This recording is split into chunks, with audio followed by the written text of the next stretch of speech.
Grace Primary Anchor. And you're watching Wolf TV. Wolf TV. You mayn't have noticed that me and her can't use in nice grammar. 'Tis to proveth in point. Grammar ain't simple for everyone. English Talkers has many not said grammar rules in speaking us dialect. Today, so we's ignore 'em all to prove they exist. We go Rhett with Rhett's Corner.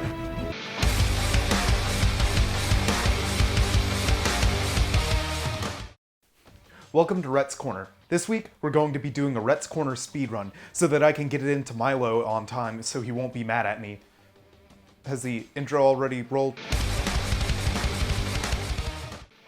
Okay, so the only issue is that I haven't actually come up with an idea for a segment yet.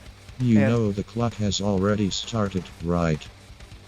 No, the clock isn't running yet, Jabba. I haven't come up with an idea for this segment yet. This is just me doing some preemptive shooting. I need to come up with the intro and stuff, and I Tick tock, tick tock. So, for this episode of Rhett's Corner, I'm going to be doing something reckless and stupid. Give me a second to figure something out. Okay, so today for Rhett's Corner, we're going to be seeing how many fingers we can fit in a pencil sharpener at once. You wasted too much time. You should give up on the run. Jabba, I don't need that kind of negativity in my life right now. Okay, today we're going to be doing a hydrogen peroxide chug challenge. We're going to see how much of this I can drink. Oh,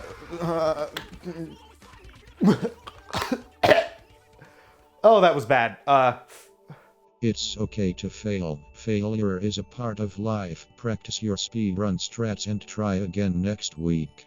I couldn't find an episode premise in time, so I don't know if this speedrun counts. I don't know. Now for this week's Ramirez reminders.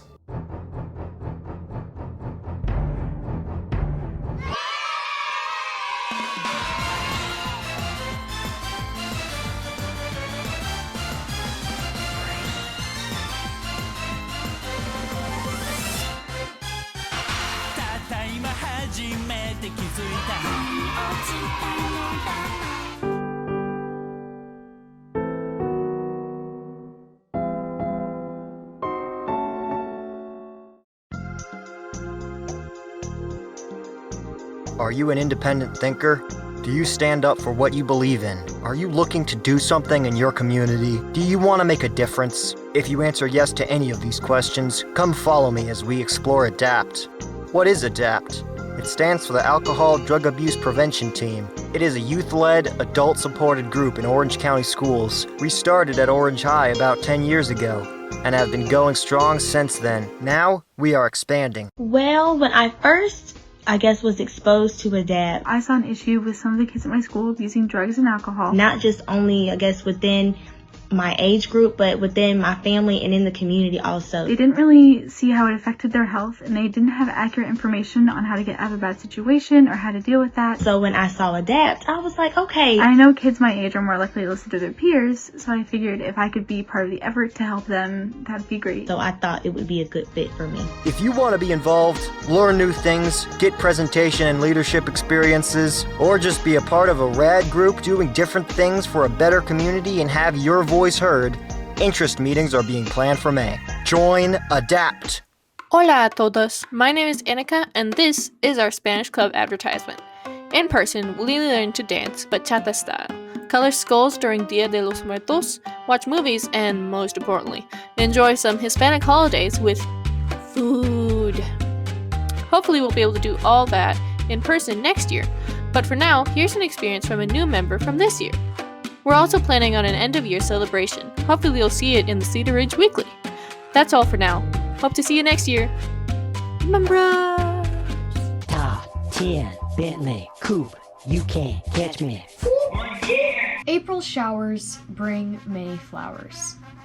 Do you know what May brings? Testing and exams.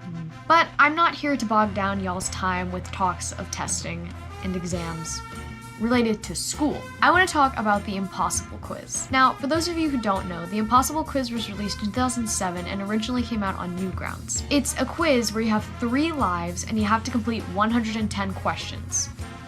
The thing is though, If you lose those 3 lives, you have to go all the way back to the beginning, no matter where you were in the quiz. Now, you're probably wondering, why would you voluntarily want to take a quiz, especially if it's that long? Well, it's not like one of those BuzzFeed quizzes where you have to answer a bunch of personality tests to find out which McDonald's item you are. And it's not like a math quiz where you have to do some long division. It's a mix of unique questions where you have to rely on dumb luck and strategic thinking to build upon your answers and finally make it to the end. Now, I try-harded this game in middle school and I played it a lot, but I actually never made it to the end. I wonder if any of y'all could. Probably not. Yeah, that's a challenge. Alright, that's all I've got. Now to Mail with Max. Hi. This is Mail with Max. This week, I wanted to give you guys a little advice since school is kind of starting to come to a close. I wanted to give you guys advice on keeping up with your work and keeping your grades up. Especially near the end of the year, you want to make sure your grades are really good. So try to keep up with your work. Don't let any assignments slip. So one way you can do this is trying to prioritize work over free time. I'm not saying that you shouldn't have free time. You should definitely find time to relax from school. But try to finish all of your work before you start to relax, because not only will it kind of feel more satisfying not to have any work that you have to do, so you can focus entirely on just resting and relaxing, but also because it's so close to the end of the year, getting all of that work done efficiently and in a timely manner will definitely help your grades. If you have any questions about any of your classes or subjects that you're currently in, you should definitely contact your teachers and tell them that you have questions, because we are so close to the finish line now. It definitely would help and it definitely wouldn't hurt to make sure you understand everything. And finally, just because it's getting closer to the end of the year, don't let your effort or concentration slip this close. This has been Mail with Max. Please send in letters and questions through email so that I can answer them and hopefully give helpful advice to you guys. Now to a moment of Zen with Isabel.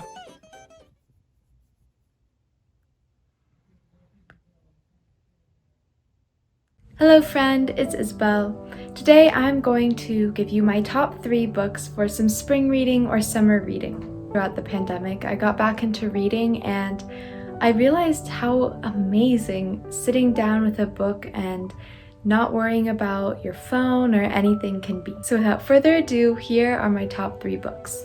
The first book I have is The Secret Life of Bees by Sue Monk Kidd. This is an amazing novel about the exploration of faith and love and family.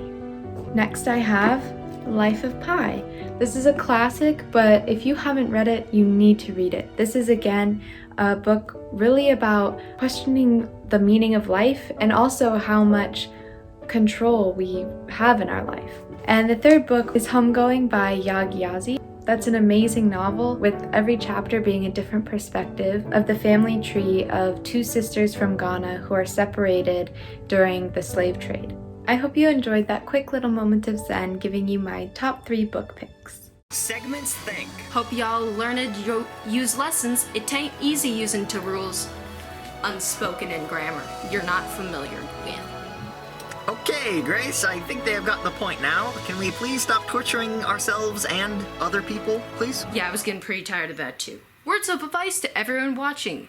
Don't try to use go against your own learned grammar when you're trying to film. It takes a lot of requirements of takes. I can tell right now, actually. All right. Let's sign out on 3. 1, 2, 2, 3. 9.5. This has been Wolf TV.